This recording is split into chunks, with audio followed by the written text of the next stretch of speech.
Hi, my name is Andrell. I'm with Senior Care Talk. And of course, today I want to bring you some more information how we can improve our lives, whether it's for you or particularly, I really have a passion for our loved ones that are elderly or someone who's disabled. So, subject matter today, getting right to it, we want to talk about the importance of medication audits. When it comes to medication audits, this is something that you can do with your local pharmacist.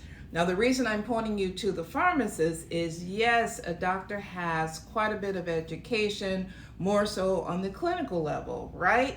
But a pharmacist is an expert in drugs. A pharmacist is going to know the side effects, the chemical makeup of the medications, how they interact with foods and other medications that you have. And again, it is important that you do consider auditing your medications. So, where do you want to start? If we're talking about someone who is an elderly person or someone that's in a nursing home, you can simply audit or request a list of all medications that are being given. So, when it comes to the list, you want to make sure that all doctors that are involved in the care of your loved one, elderly person, or yourself, each doctor, whether it's your primary doctor or another doctor that you may be seeing for another illness or situation that you have, they all should be on the same page and made aware of all the medications that you're taking. Now, the reason that I'm saying that you may want to consider having a medical audit done for your medications is because it's very important. Sometimes medications can conflict with each other, and doctors, again, yes, they are very well educated, but it is your pharmacist who's an expert in drugs. So I'm requesting that you gather a list of all medications being taken. They'll print this list out and give it to you. You're going to go to a pharmacy of your choice. And just like we ask the pharmacist, maybe you have a symptom that you're experiencing overnight, you're going to call the pharmacist sometimes and just say, is there something I could take, or come to the store to purchase? Well, this is very much along those same lines. You would take those lists of medications, go to the consultation window, and simply ask if there is a way that your list can be reviewed to see if any of those medications are conflicting with each other. Sometimes when you have an elderly patient, certain medications may not be beneficial to them, because there are a lot of things that are out there that really elderly people may not need to be on. So the reason that I'm sharing this again is it's important that medications are audited.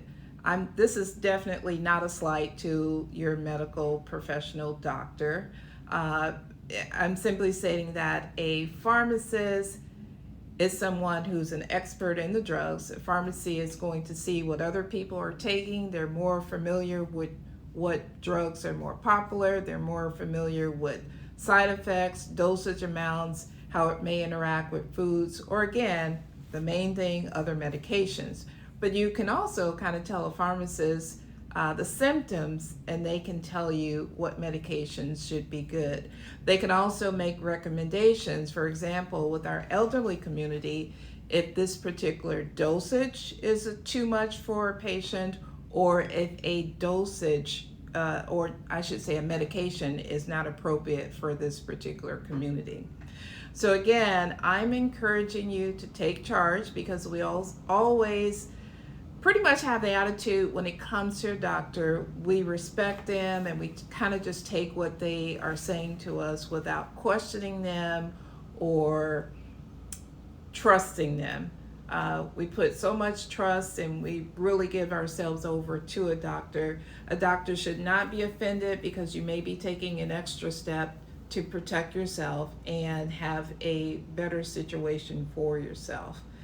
So yes, if you get a situation where the pharmacist says, hey, I don't think this is a appropriate medication, or the dosage may need to be lowered for this particular patient, you should go back to your doctor and have that conversation with the doctor and let the doctor explain why he's prescribing this medication, how he think the risk outweigh outweigh the benefits, or vice versa, the benefits outweigh the risks.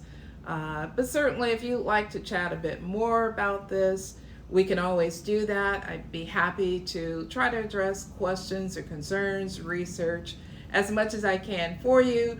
But again, remember, the purpose of Senior Care Talk is because I personally have a passion for it.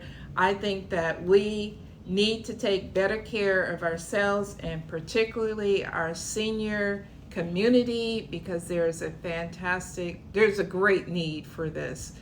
So I hope you'll join me in other videos.